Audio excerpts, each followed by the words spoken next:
Hello, it's Tuesday, June 27, 2023, and this is Cancer Update 15. Today is going to be a bit of a utility day, and it is a day of a couple of firsts. So I want to talk you through those. The first thing is I went and saw my GP yesterday, was it just before or just after I visited Gruffy? Just after I visited Gruffy, I went to my GP. My GP and I achieved two things. The first thing is we've put me onto this product here, which is Norspan, which is buprenorphine 5 milligrams. It is a patch, so you pop it on a piece of skin somewhere, and it lasts for a week. So I've got 4 patches, so I've got 4 weeks worth here. It is the lowest dose, so this is 5 micrograms per hour. And the GP indicated to me that in all likelihood, it's going to have virtually no effect on me because the dosage is so low. However, pragmatic medicine says that you start with a low dose to see whether the patient tolerates it. And as long as the patient tolerates it, you then up the dose. So I'm currently on, is it 5 micrograms or 5 milligrams? I think it's 5 micrograms per hour. Anyway, I'm on 5. And my GP indicated to me that in all likelihood, as soon as I've finished these, I'll probably go on to 15. So I'll go on to triple this. And as my pain gets quite bad, as I get quite terminal towards the end, it'll probably go up to about 20. So this is new as of yesterday, and that's what it looks like. The other thing that we achieved yesterday was my GP gave me a referral to a psychologist, and as luck would have it, I rang that psychologist and they have an appointment for me today. So in less than 24 hours, I went from getting the referral to having my first appointment. And my first appointment is in roughly 2 hours from now. So the next scene after this will be something around that psychology session. The GP asked me, what is the purpose of you wanting to see this psychologist? And I explained to my GP that the purpose was to get used to the idea of death and be able to talk about death in a mature way and maybe even without bursting into tears instantly. You may have noticed I do have a tendency to burst into tears at the drop of a hat. I don't feel bad about that. That is just my personality. But it would be useful if I could process, well, I guess you'd say process the unprocessable in a way that doesn't result in me instantly bursting out in tears. I would like to be able to get to that point. I am facing my own mortality. I have basically 3 options at this point, which is do the chemo followed by the CRS and the HIPEC is option 1. Do palliative chemo only is option 2. And do no chemo and just do what they call therapeutic drains of myositis only, and which just drains out the fluid out of my belly, and just wait for one of my organs to fail and go that way. And at the end of all of those 3 options, because of the legislation in my home state, I have the Voluntary Assisted Dying Act that allows me to have a doctor, and actually it's a doctor and some psychiatrists. I think actually it's 2 doctors and 2 psychiatrists have to sign off on it. Will allows the state and then a doctor to administer a lethal dose of drugs to me at the time and place of my choosing, which that unless I die very suddenly, and that is a possibility, but unless I die very suddenly, that probably is. I probably am going to use that VAD legislation, no matter whether I choose option 1, option 2, or option 3. All of those options do allow for me to end off with VAD. And I dare say, as long as I don't die suddenly in my sleep or something like that, I almost certainly will choose to do VAD. So anyway, so I'm going to see the psychiatrist today, and I'm going to start getting familiar with talking through and rationalising what it means to die. And look, I spoke with one of my friends on the phone last night. Hi, Sonia, if you're watching this. And Sonia is a oh gosh, what are you? I forget what your degree is in. But Sonia has certainly got, I think, an anthropology degree. Did I get that right, Sonia? I think Sonia's got an anthropology degree. At the very least, Sonia is very interested in anthropologic concepts of what it means to be human. And she and I had an interesting conversation last night, and she pointed out to me that for whatever reason, in Western society, we avoid talking about death. And during that conversation with Sonia, I just had a bit of an epiphany, and it made me think, if I do nothing else with these journals, what I want to do is get, and I'm presuming you're a Western person watching this, I'm going to get you to get more comfortable with talking about death, because in my opinion, we as Westerners aren't anywhere near as comfortable talking about it as we should be. So one of the big goals for me in this series going forward is to get you comfortable with talking about it. I hope you have worked out you're not getting out of this alive. You're not, I'm not, none of us are, okay? None of us are getting out of this alive. So you need to get used to the concept of death, and in the short term, so do I. So the next cut will be somewhere, either just before or just after my psychology session. I'll talk to you then. Hello there. I've just come back from the psychologist, and I've got good news. It went really well. It's a male psychologist, and we bonded. Well, certainly I felt very comfortable, is what I'd say, with that psychologist. And I would say it's really super important that you're comfortable with your mental health practitioners. I have been to several mental health practitioners over the years, and I think there was one or two. There was definitely one that I didn't feel comfortable with, and I just called nah, and I went somewhere else. And I think that is the right thing to do. But I didn't need to do that today because he was lovely. I felt very calm around him. One of the very first things he got me to do was a thing called a DASS 21 exam. And DASS stands for Depression, Anxiety and Stress Scale 21. So I think it has 21 questions in it. I scored what I thought was unusually low. I scored a score of 6, and 6 means I'm in the range of normal. And I was really surprised when he said that, but I shouldn't have been. The reason I was surprised is I was first clinically diagnosed with depression in 1997, about the time that my father died. So I've been on antidepressants now for 26 years. And I fell for what I can now see is a misconstruction in my mind, that because I've been diagnosed with depression, I have depression. But the thing is, if the medication works, then it's as if you don't have that disease. That is what the medication is meant to achieve. So whilst at the time I acted a bit surprised, now that I've had time to consume that information, I actually feel really pleased. Pleased for two reasons. One, it means my antidepressant medication has been working for 26 years and is working now.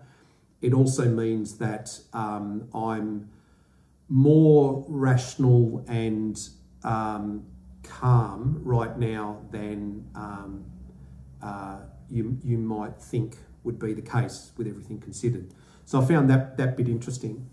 The second thing that I found notable that I want to relate to you happened when we started talking about the 7 stages of grief.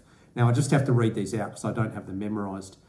The 7 stages of grief are shock, denial, anger, bargaining, depression, acceptance and hope, and finally processing grief. And we spoke around those 7 stages of grief, and my psychologist was really surprised because I only got the terminal diagnosis last Friday, and today is Tuesday. That's only 4 days later. And he was really surprised because I had already processed the shock. I had already processed the denial. I'm not saying these things didn't happen. I'm just saying I've processed them. I have processed the anger, I have processed the bargaining, I appear to be dealing with the depression, and actually I'm into step 6 out of 7, which is acceptance and hope. And he was really surprised. He said, Paul, I need to delve a little bit deeper. How is it that in 4 days you've gone through 6 out of 7, or 5.5, because I haven't finished stage 6. How have you got so deep into the 7 stages of grief so quickly in 4 days? And I said to him, I don't know if this is right, but I want to tell you because I think it might be part of the answer. And this is what I told him.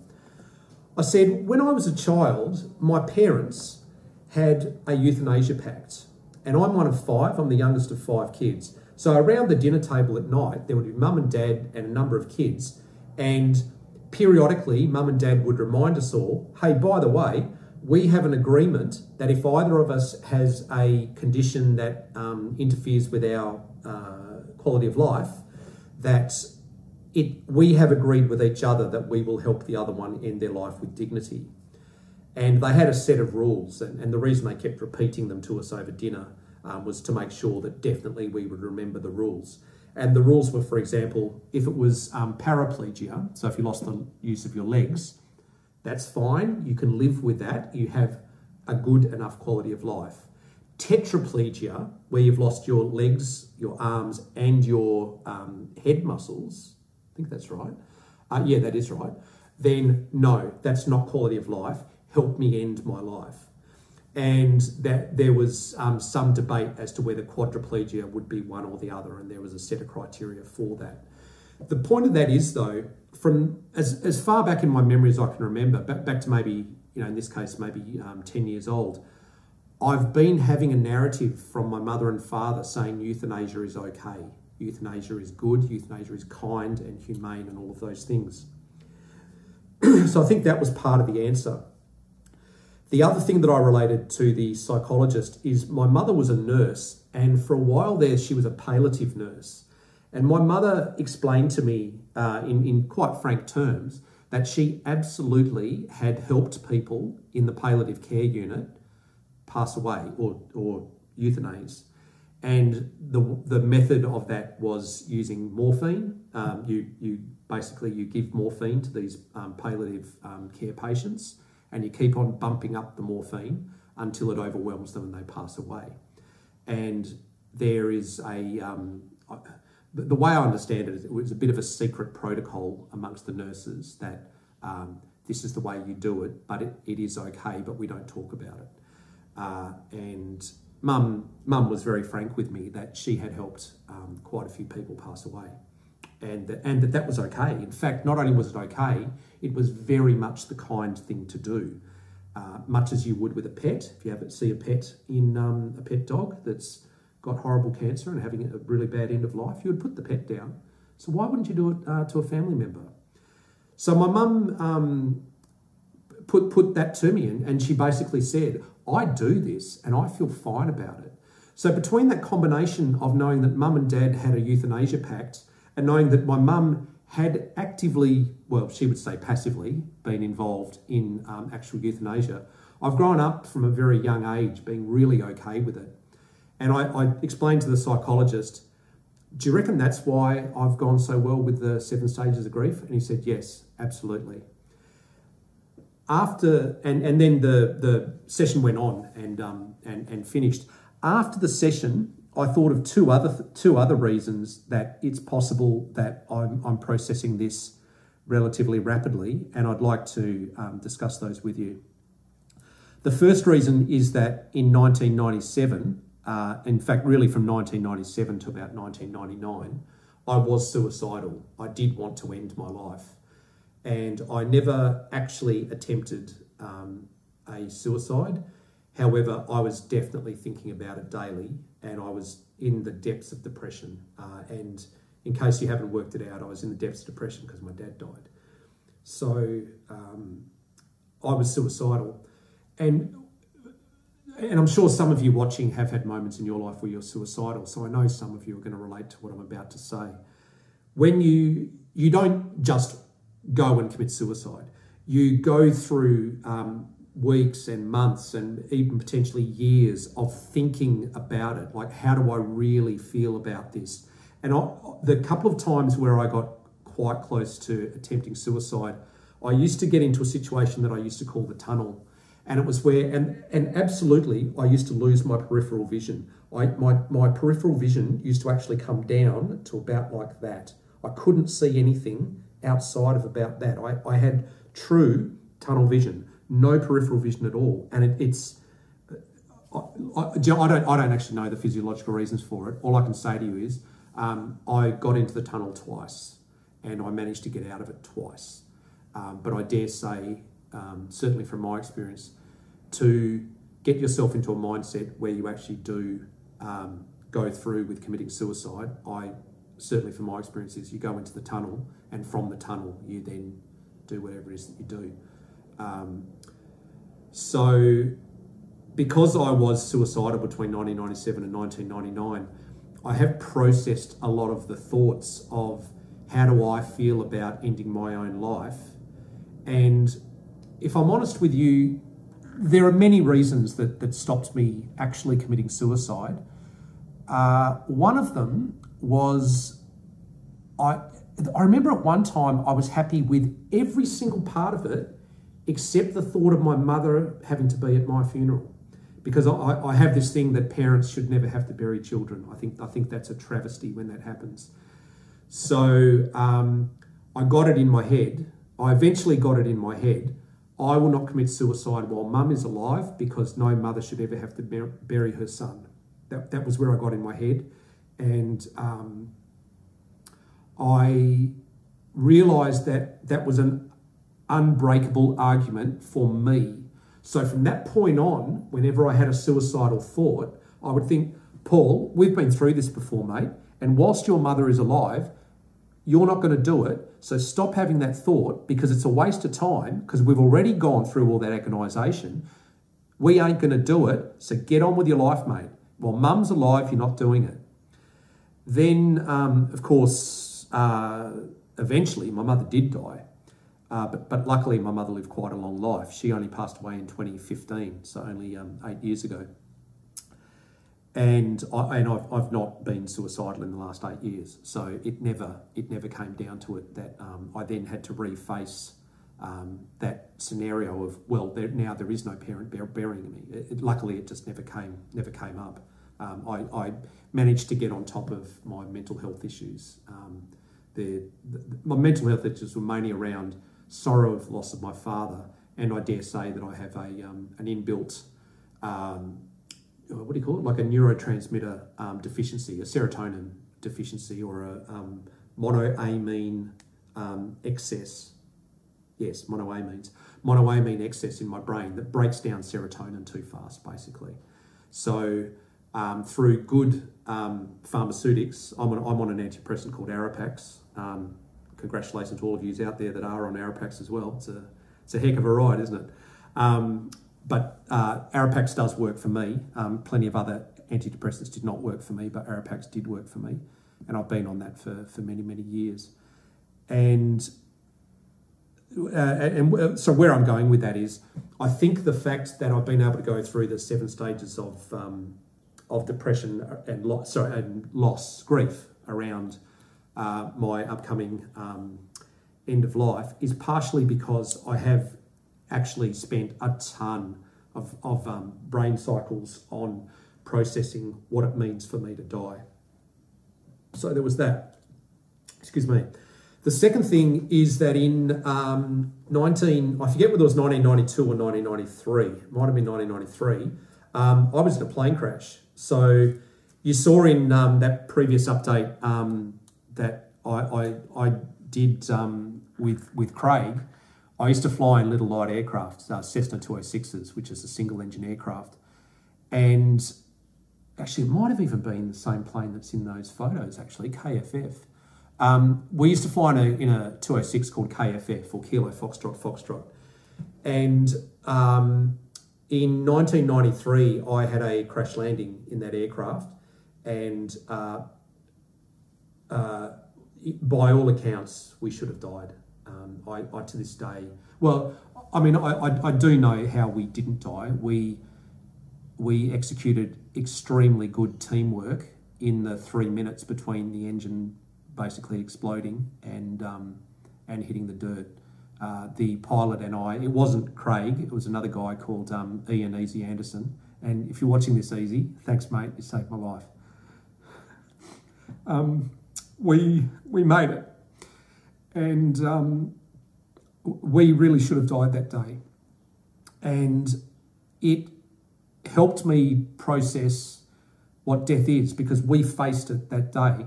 When we were coming in on, a normal landing, it's called a short final. So a short final should be at a nice, gentle glide ratio. We were coming in with what we described as the glide ratio of a brick. So we were coming in like that when we needed to be coming in like that. Coming in with the glide ratio of a brick, we felt like we were looking at the site of where the plane was going to be buried and where they were going to have to dig our bodies out of.